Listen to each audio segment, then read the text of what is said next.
আজ আমি রান্না করব রুই মাছের ঝোল। চলুন রান্নাটি শুরু করা যাক। প্রথমে মাছগুলোকে লবণ হলুদ দিয়ে ভালোভাবে মাখিয়ে নিব। ফ্রাই প্যানে তেল দিয়ে তেলগুলো গরম হয়ে আসলে একে একে মাছগুলো দিয়ে দিব। মাছগুলো আমার একদিক ভাজা হয়ে গিয়েছে, এখন মাছগুলো উল্টে দিব, অপর দিকও ভাজা হয়ে গিয়েছে। এখন আমি মাছগুলো তুলে নিব। কড়াইয়ে ভাজা মাছের তেলগুলো দিয়ে আর একটু ফ্রেশ তেল দিয়ে দিব। এবার পেঁয়াজ দিয়ে ভালো করে গোল্ডেন করে ভেজে নিব।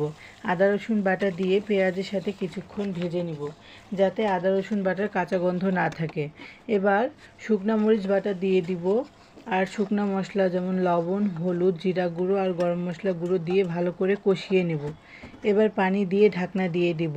মশলাগুলো কষা হয়ে গিয়েছে, এবার মাছগুলো দিয়ে একটু কষিয়ে নিব। পানি দিয়ে ঢাকনা দিয়ে দিব। কিছুক্ষণ পর ঢাকনা খুলে মাছগুলো নাড়িয়ে দিব। এর মধ্যে 1 চামচ বাটার দিয়ে দিব। কিছুক্ষণ মিডিয়াম তাপে রেখে পানিটা কমিয়ে নেওয়া হয়ে গেলে আমি চুলাটা বন্ধ করে দেব। এবার একটা সার্ভিং বোলে ঢেলে নিয়ে উপর দিয়ে ধনিয়া গুঁড়ো দিয়ে দিব।